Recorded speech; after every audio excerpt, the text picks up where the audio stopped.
la cultura se come la estrategia, pero yo he visto cómo cultura y estrategia se van a desayunar juntas. Estar en el mundo de hoy ya nos hace evolucionar creencias que teníamos. Una de las que yo solía tener era despacito y buena letra. Y ahora que decimos todo, rapidito y mejor letra. La tecnología, la IA, ¿no? La rapidez con la que suceden los cambios hace que haya un cambio social. Para mí todas las personas somos líderes. A veces lideramos personas, a veces lideramos proyectos y a veces simplemente lideramos nada más que nada menos que nuestra propia vida.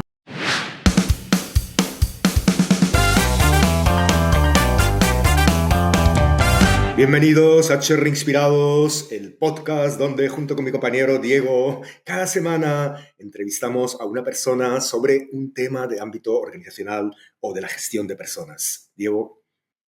Hola Samer, hola a toda la audiencia. Hoy nos acompaña alguien que lleva años recordándonos algo esencial, Samer, que una empresa solo crece si su cultura crece. Aurea Benito, directora de personas de ISDIN, es la persona limitada que tenemos hoy y que realmente nos va a dar algunos tips muy interesantes sobre este tema que ha comentado Diego, cómo se promueve una cultura organizacional realmente sana y apreciaréis, querida audiencia, que en cierta forma quizás una cultura ideal. Así que, sin más, bienvenida, Aurea. Muchísimas gracias, Samer. Hola Aurea, ¿qué tal? Buenos días y buenas tardes.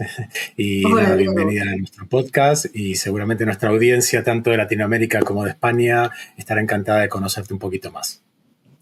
Y encantada de estar aquí con todos vosotros. Aurea, tú has tenido varias etapas en tu vida profesional. Estuviste al principio en diferentes cargos de recursos humanos, selección, fuiste directora de recursos humanos en CEAC durante una serie de años y luego cambiaste, decidiste irte por la docencia enseñando inglés de negocios en la universidad y también estuviste ahí bastantes años y decidiste luego volver otra vez al mundo de los recursos humanos, en Dragados durante una serie de años y actualmente en ISDIN. Cuéntanos un poquito ese, digamos, ir y venir, ¿qué pasó ahí? Nunca fue un ir y venir, siempre combiné la docencia con los recursos humanos, que es mi pasión. Con lo cual, la docencia siempre empezó a lo largo de estudiar mi licenciatura como una manera pues, de apoyarme económicamente en los estudios y nunca lo dejé. De hecho, sigo hoy dando clases en ISTI o en CESIF o en EADA, pero sobre todo mi pasión, mi vocación han sido siempre recursos humanos. Bien.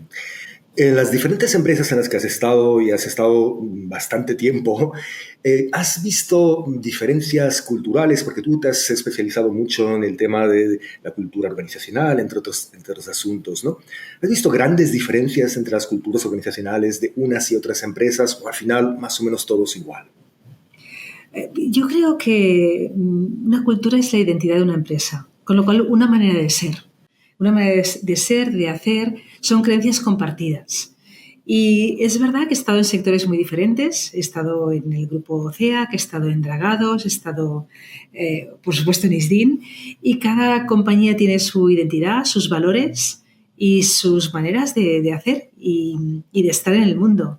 Con lo cual, he tenido la gran suerte de ver diferentes culturas, de trabajar en ello y de ver cómo cultura y estrategia. Sé que Peter Drucker siempre nos ha dicho que la cultura se come la estrategia, pero yo he visto cómo cultura y estrategia se van a desayunar juntas.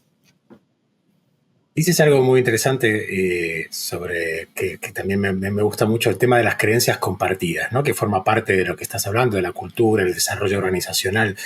¿Cuál es tu enfoque con relación a este tema tan importante para mí, casi hasta neurálgico de este tema? Mira, es muy sencillo. Cuando yo creo algo, ¿no? Es mi creencia personal, pues es una creencia que seguramente si creo algo muy concreto se va a traducir en un comportamiento también muy concreto. Pero si trabajamos juntos en la misma compañía y creemos lo mismo, ya no se llaman creencias, sino que se llama cultura.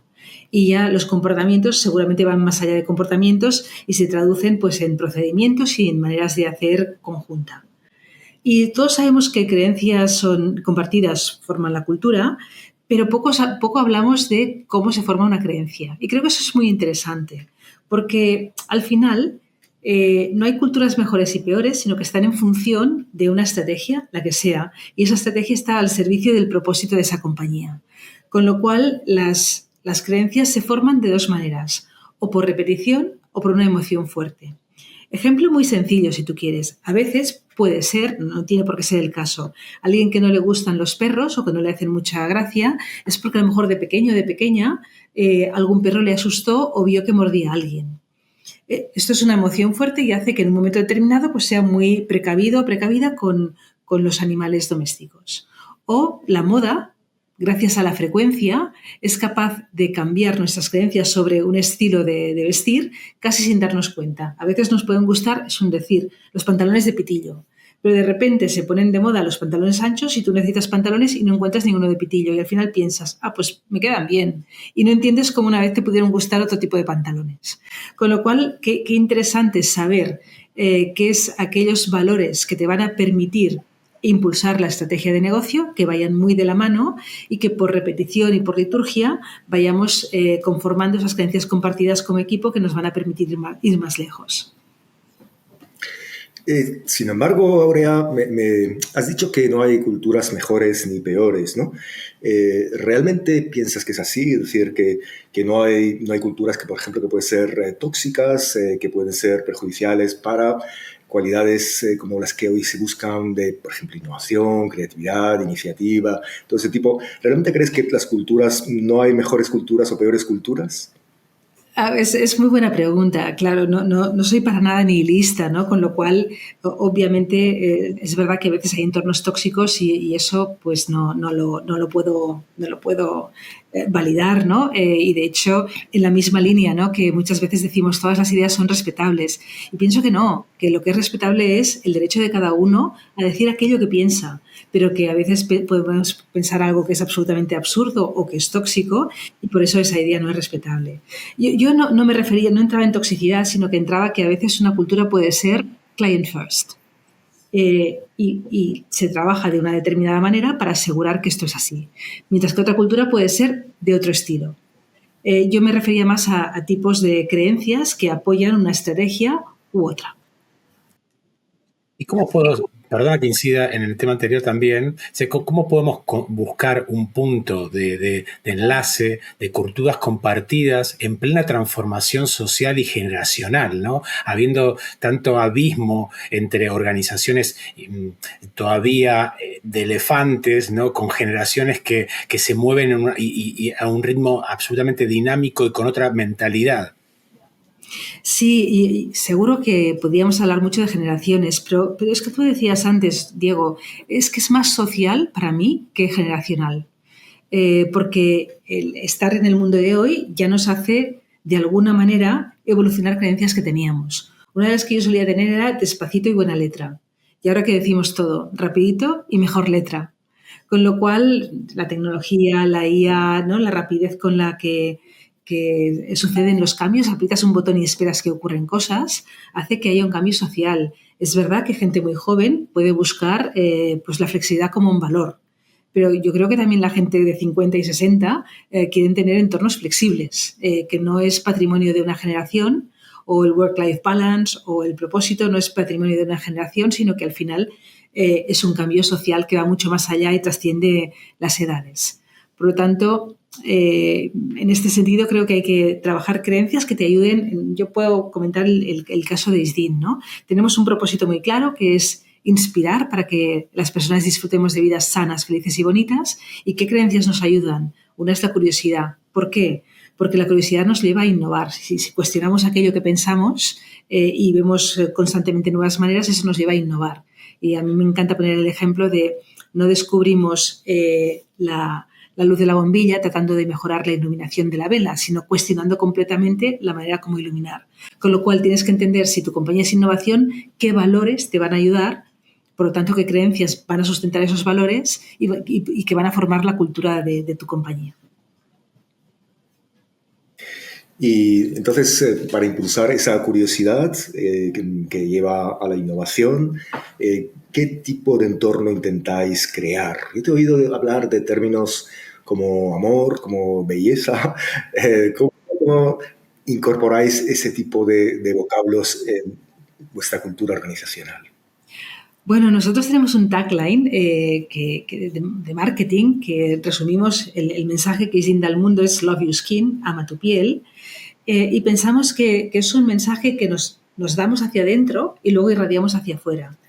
Y este mensaje creo que es un poco convencional si escuchamos un poco los más convencionales de la industria, ¿no? Que a lo mejor nos dicen lucha, combate, los signos de envejecimiento. Y creemos que las palabras no vienen solas, sino vienen en familias. Si alguien habla de luchar, pues a lo mejor sentimientos es, pues, te pones ya un poco más tenso, más tensa, está el odio, y hay gente que habla así de su piel, ¿no? Odio mi piel, odio mis granos, o rechazo, yo así no salgo. Pero si hablamos de amar, cuando amas algo o a alguien, ¿qué haces? Lo cuidas. Con lo cual está la aceptación, está el respeto y está el cuidarte. Y nuestro territorio de marca es toda piel merece ser amada. Y creemos que lo importante no es la forma de tus ojos, sino la forma de mirar. Y en ese sentido enseñamos miradas que yo creo que son mucho más inclusivas. Y una de las personas más responsables en eso del cuidado, ¿no? Bueno, también personal, pero de equipo, es el líder, ¿no? Y el liderazgo consciente parece un concepto muy inspirador, ¿no? Pero en la práctica, no sé si estás de acuerdo, exige mucho coraje, ¿no? ¿Qué es lo que más teme un líder para ti cuando empieza a trabajar desde la conciencia y no desde la propia inercia? Wow, qué buena pregunta. Primero quiero empezar con, para mí todas las personas somos líderes, todas. A veces lideramos otras personas, a veces lideramos proyectos y a veces simplemente lideramos nada más que nada menos que nuestra propia vida. Con lo cual todos tenemos una parte de responsabilidad en aquello que hacemos o no hacemos, o omitimos o pensamos.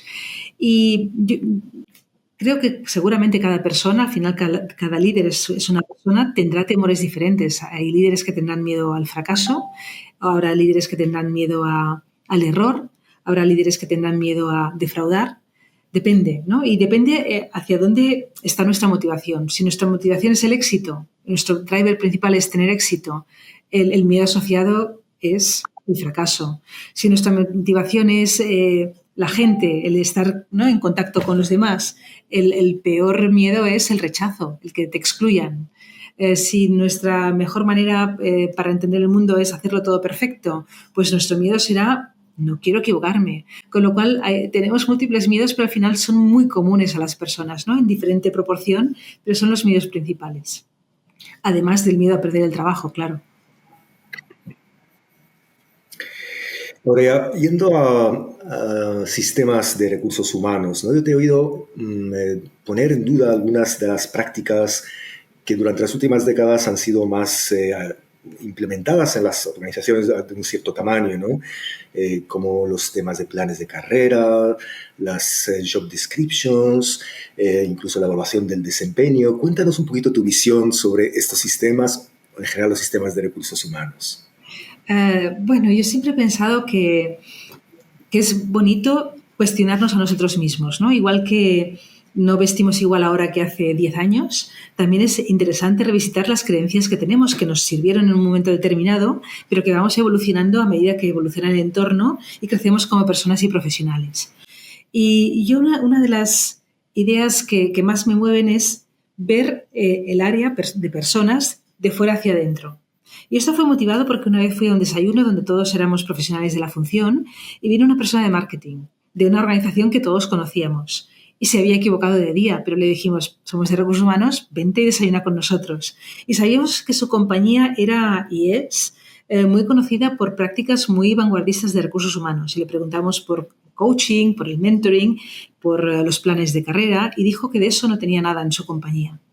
Entonces entendí que esto no va del yo me conmigo y no va de que he hecho esto, aquello, lo otro, o por ejemplo un plan de igualdad no va de contar personas, sino que va de hacer que las personas cuenten.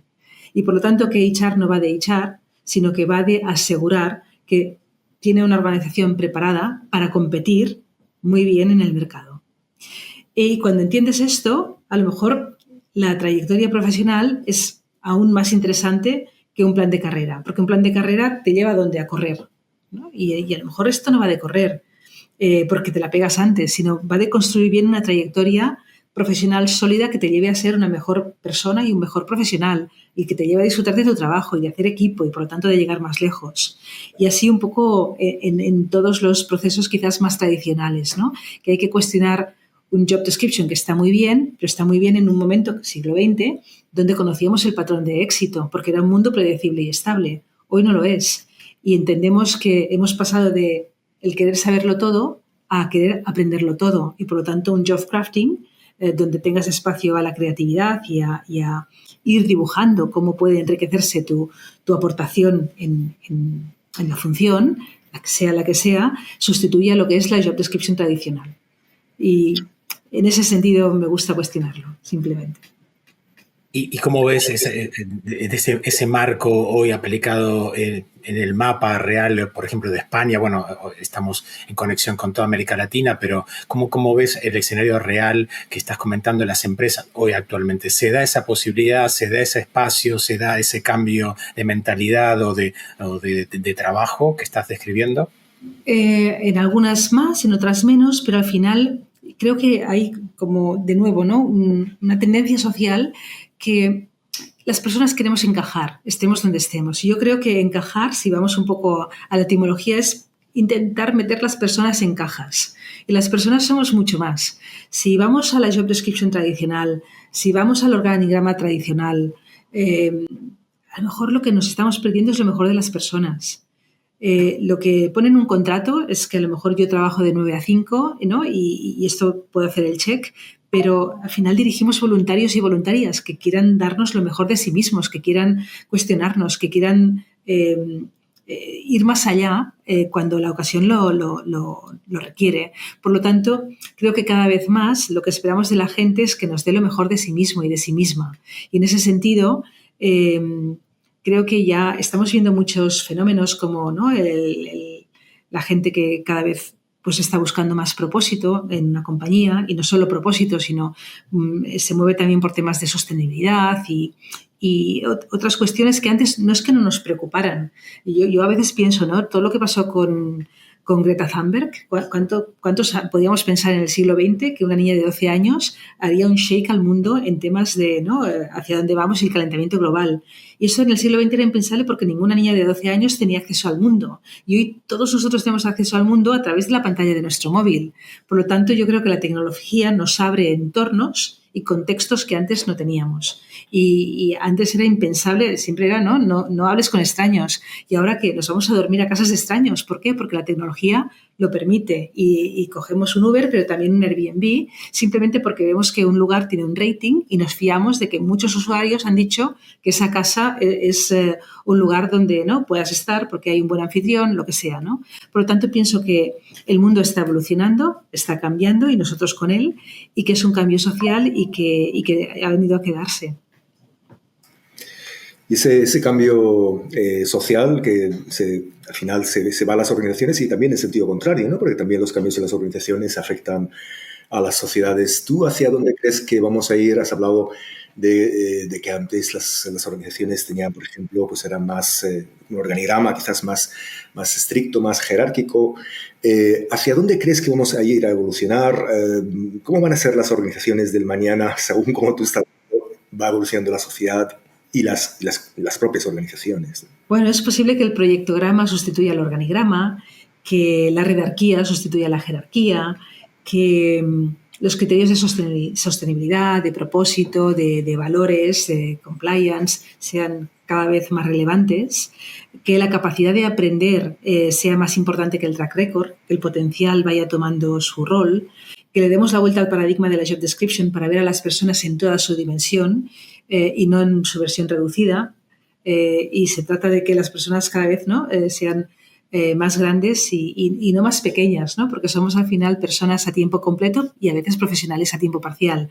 Por lo tanto, va un poco más a esa fusión entre lo personal y lo profesional y seguramente una fusión también con tecnología, que colaborando con la tecnología aumente nuestras capacidades y seamos conscientes que también puede aumentar nuestras debilidades. Yo recuerdo un día que nos quedamos sin internet y yo sentí como que había perdido a mi mejor amigo, que en ese momento era el ChatGPT, ¿no? Entonces, bueno, ver un poco cómo somos mejores y gracias a la tecnología, sabiendo que hay cosas que a lo mejor son indelegables, ¿no? Como el pensamiento crítico o como quién decide qué, o temas como la ética o la empatía.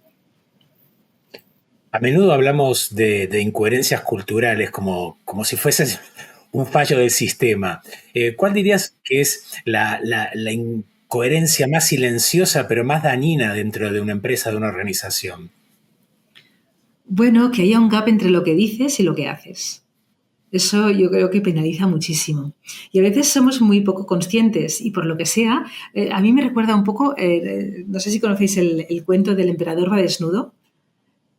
Si lo conocéis, ¿no? Es como un cuento popular que todo el mundo alaba, toda la corte alaba al emperador, ¿no? Y le hacen los trajes más suntuosos hasta que no saben qué traje hacerle y al final está desnudo, ¿no? Y un niño en la multitud le dice, pero si el emperador va desnudo, ¿no?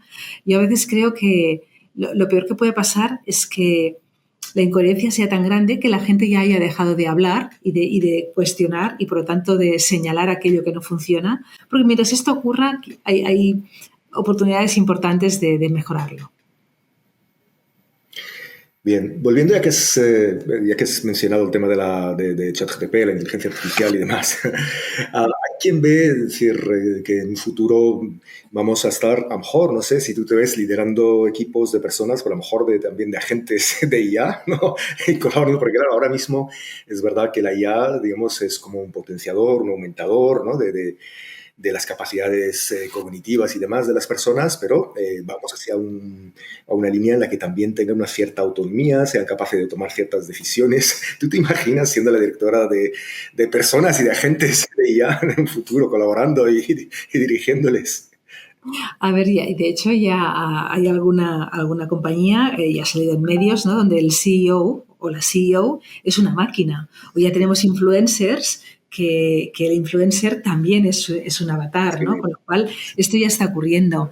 Lo que sí veo es que somos mejores cuando utilizamos la tecnología, que en un momento era dejar de utilizar la máquina de calcular para utilizar un Excel y que hoy es para utilizar, pues seguramente el ChatGPT, Gemini, Claude o lo que sea, ¿no?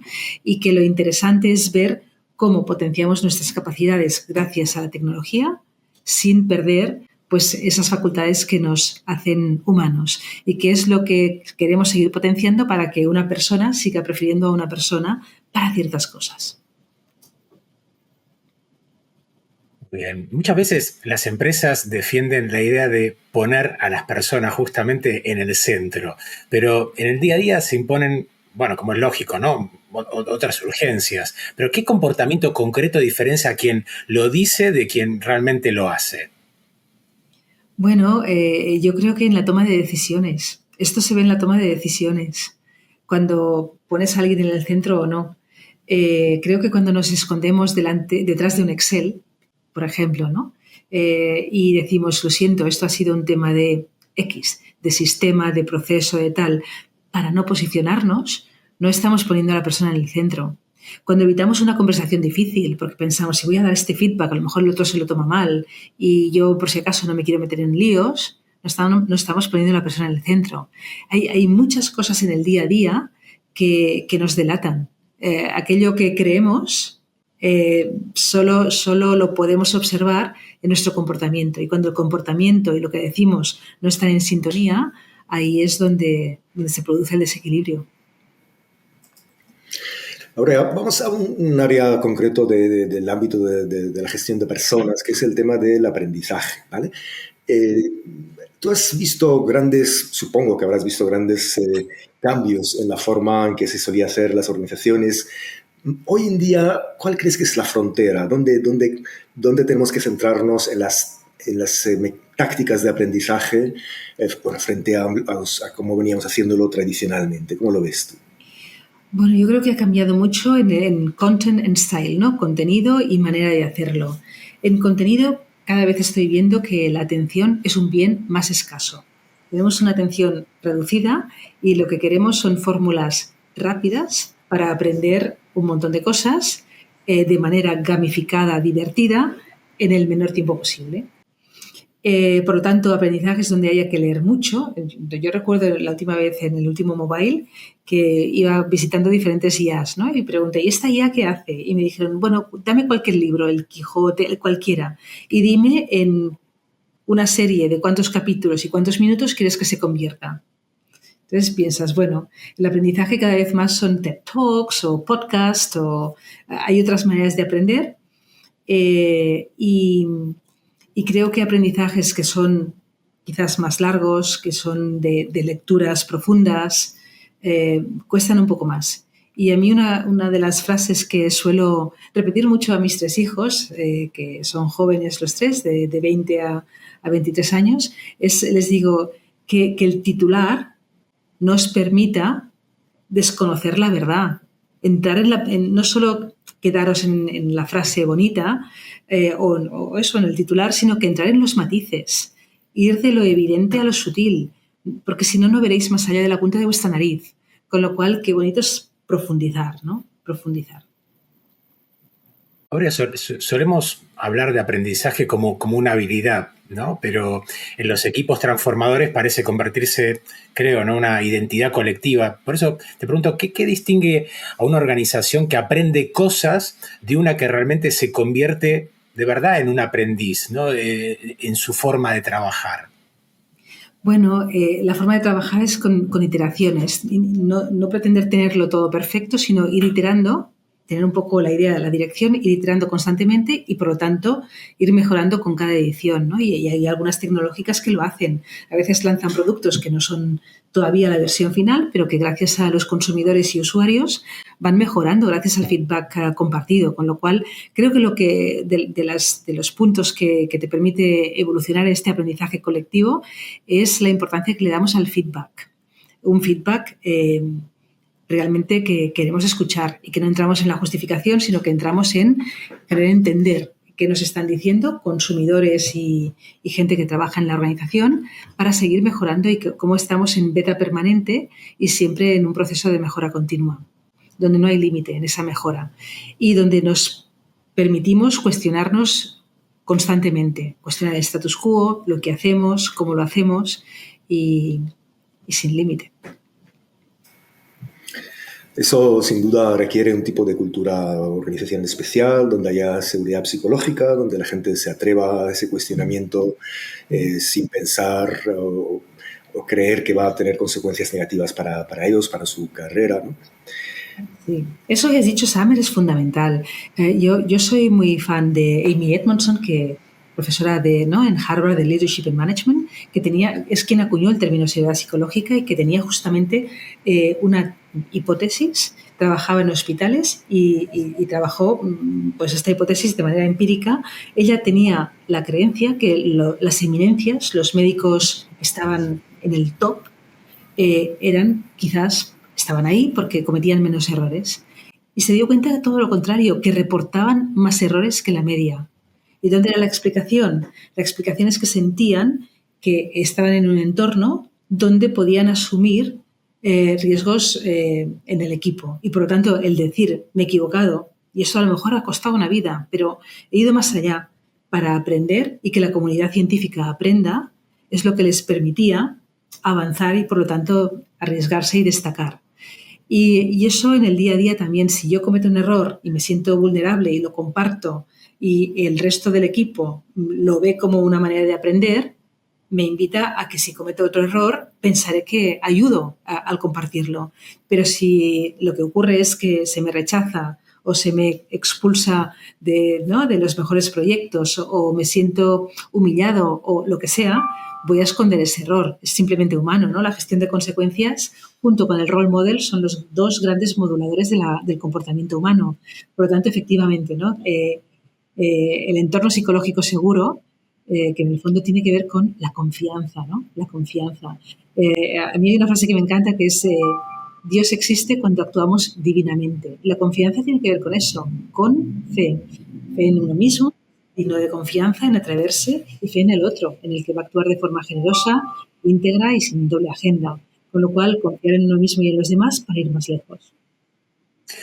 En línea con todo esto que estás comentando, la cultura, cuando hablamos de cultura, solemos hablar de valores, pero tú pones mucho foco en comportamientos, ¿no? ¿Qué comportamientos revela más que cualquier encuesta cómo se siente, lo que hablabas, ¿no? La gente dentro de una empresa? Yo creo que se puede ver en el nivel de energía.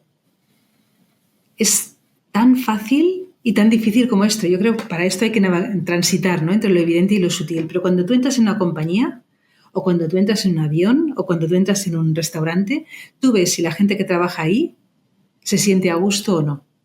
Porque sonríen, porque actúan de una determinada manera, porque generan complicidad. Cuando la gente está bien, se transmite. En una reunión, a veces habla alguien y no sabes por qué, y el nivel de energía ha bajado completamente. Y en otra, a lo mejor habla otra persona y el nivel de energía ha subido. Es el nivel de energía lo que te permite distinguir eso. Y es verdad que para mí los comportamientos son importantes, pero al final es lo que hacemos. La mentalidad es importante porque al final son, ¿no?, las creencias que nos guían. Pero sobre todo lo que es más importante es entender que el liderazgo, y todos somos líderes, liderazgo es cultura. Y es cultura porque trasciende lo individual. Y para mí el éxito está en los equipos que actúan con un rendimiento alto. Y el rendimiento alto, como se demostró en Google, ¿no?, en el famoso proyecto Aristóteles, que era un proyecto que tuvo lugar entre 2012 y 2015 y que se preguntaron en Google qué es lo que hace que un equipo sea realmente performante, y vieron que no era ni el coeficiente intelectual, ni el expertise, ni la diversidad, sino el resultado de que los equipos se sintieran en un entorno de confianza. Al final va de eso. Lo relevante es que el liderazgo es cultura porque trasciende lo individual, y que los equipos, de alguna manera, es lo que nos van a llevar al éxito. Y hay un proverbio africano que también me encanta, que es: si quieres ir rápido, ve solo, pero si quieres ir más lejos, ve acompañado. Por lo tanto, vuelvo a hablar de liderazgo como el gran elemento de la cultura. Uh-huh. Este factor de ir acompañado que has mencionado de africano, ¿no? ¿De qué forma vosotros, digamos, este factor de la colaboración, que es tan importante hoy en día, ¿no?, de qué forma lo intentáis impulsar en nuestra organización actual? Sí, al final es verdad que hay que entender primero cómo somos, ¿no? Y la mente humana es muchas cosas. Es plástica, ¿no?, porque estamos aprendiendo siempre, no dejamos nunca de aprender, pero también es muy gregaria. Piensa en términos de yo y los otros. Esto hay que conocerlo, porque si no lo conocemos no lo podremos aceptar y, por lo tanto, enfocarnos, ¿no? ¿Y quién es yo? Yo es, por ejemplo, mi familia, o yo es los que comparten mis hobbies, o yo es mi equipo, y yo es los que hacemos todo bien. ¿Y quiénes son los otros? Los demás, los que no dan una, los que se equivocan, los malos, ¿no? Por lo tanto, si entendemos que somos gregarios y que esto no va de conjugar el yo en primera persona del singular, sino el nosotros en primera persona del plural, y se puede hacer con objetivos compartidos, se puede hacer con, no sé, variables o incentivos que de alguna manera potencien ese trabajo en equipo, se puede hacer con un setup en la oficina, se puede hacer con una cultura que realmente se base en los equipos y que entiendas que, oye, si tú quieres jugar a básquet, si lo haces solo, no lo vas a hacer. Y para mí hay algo que lo mueve todo. Antes hablaba de Dean y nuestro mensaje al mundo, que es Love Your Skin, pero es que para mí el amor mueve montañas. Y quiero compartir una anécdota, pero que es real, de Michael Jordan, que se mantuvo como número 1 muchos años. Y sabéis que todos los deportistas de élite suelen tener una cláusula que les prohíbe jugar, en este caso a básquet, con los amigos por miedo a lesiones, ¿no? Y en cambio, Michael Jordan, cada vez que fichó por los Chicago Bulls, incluyó una cláusula que le permitía jugar donde quisiese, cuando quisiese y con quien quisiese. Y era una cláusula que era el secreto de lo que le movía, que era el secreto de su éxito. Y esa cláusula se llamaba For the Love of the Game, por amor al juego. Con lo cual yo creo que por ahí tenemos una respuesta, ¿no? Cuando te comprometes con lo que haces, ves que acompañado llegas más lejos. Dentro del liderazgo de la línea de liderazgo que acompañan, ¿no?, están los jóvenes por un lado y los senior por otro, ¿no? Entonces te quiero hacer una pregunta 2 en 1, ¿no? ¿Qué potencial, por un lado, de los jóvenes encuentras que a veces las organizaciones aún no saben aprovechar? Y por otro lado, ¿qué talento ves ahí en los senior que está aún infravalorado en las conversaciones que tenemos en el futuro del trabajo? Esto me encanta, ¿no? Porque de nuevo yo creo que profundiza en los otros y los otros. Los jóvenes, los senior, los que les gustan los perros, los que les gustan los gatos, da igual, ¿no? Los tecnológicos y los no tan tecnológicos. Con lo cual es entender que no va en blanco y negro, sino que añadámosle color.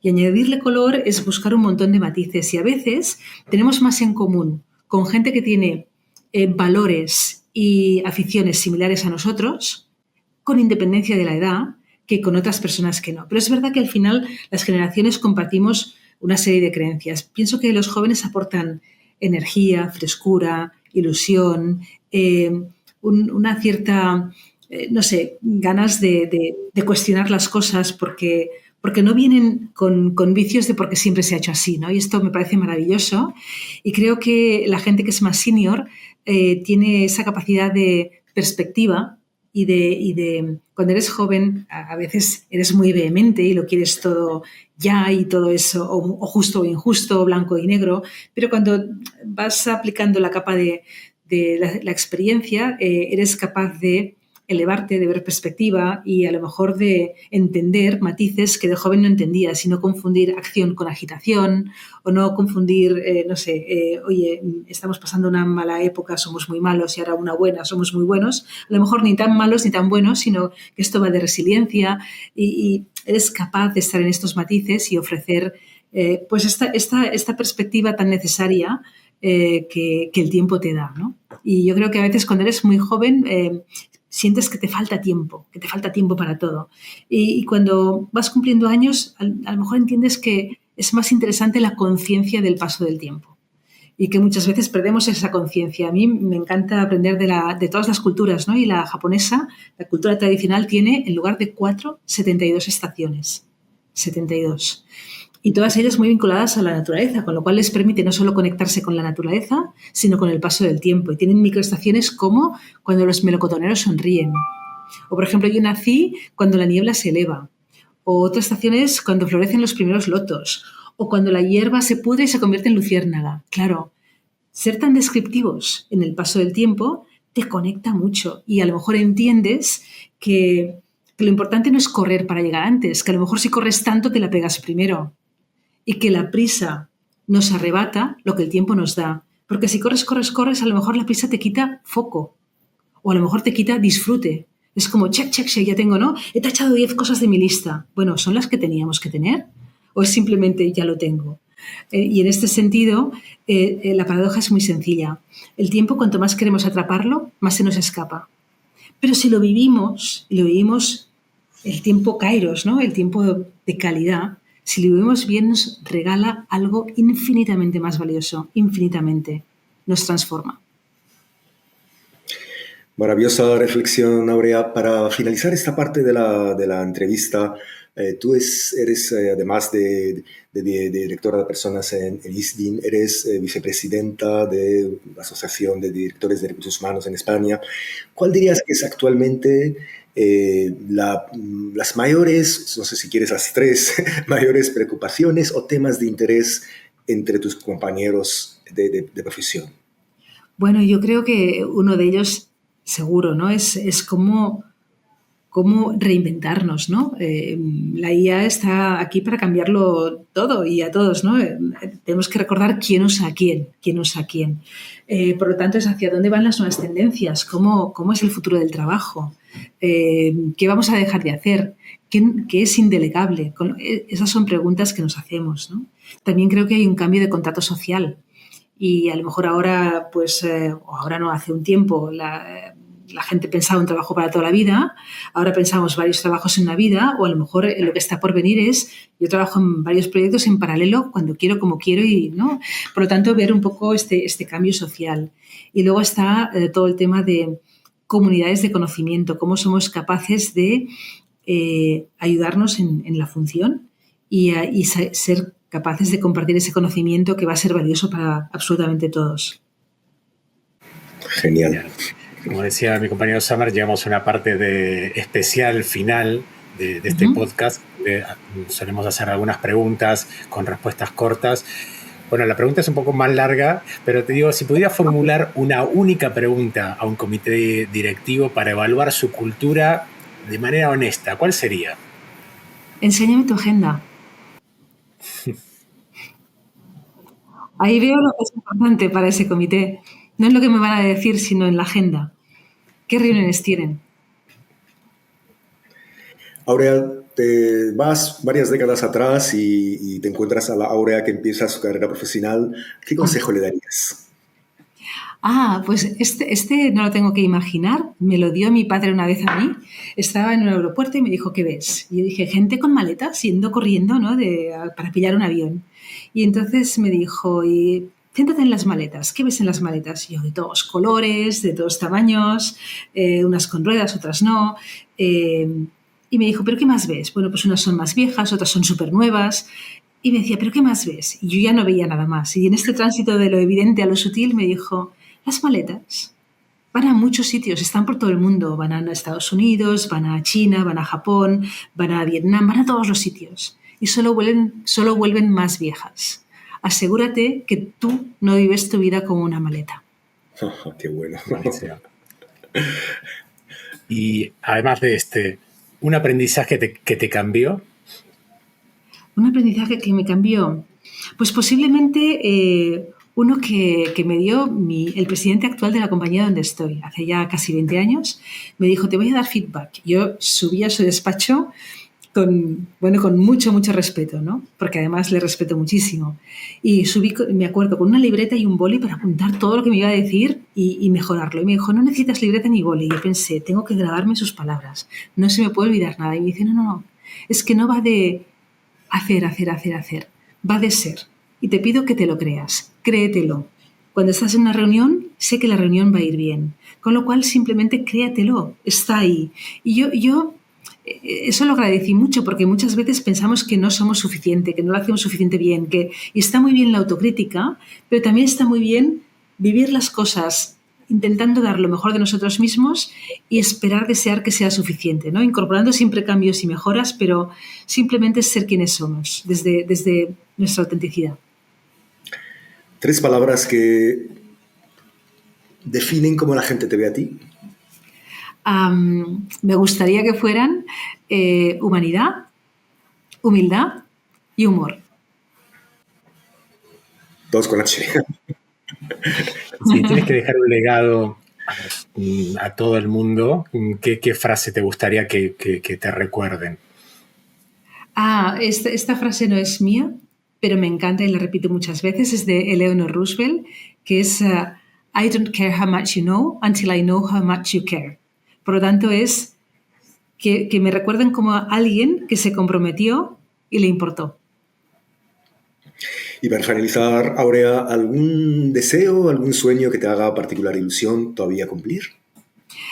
Bueno, sí. Ahora estoy, además de ISDIN, que ISDIN para mí es mi Ikigai, mi pasión, mi vocación, mi profesión, muchas cosas, pero también estoy en un patronato pro bono en la Fundación Exit, que tiene un poco como objetivo asegurar que no hay tasa de abandono escolar prematura en jóvenes en riesgo de exclusión social o especialmente vulnerables, para que tengan oportunidades en la vida y también oportunidades laborales.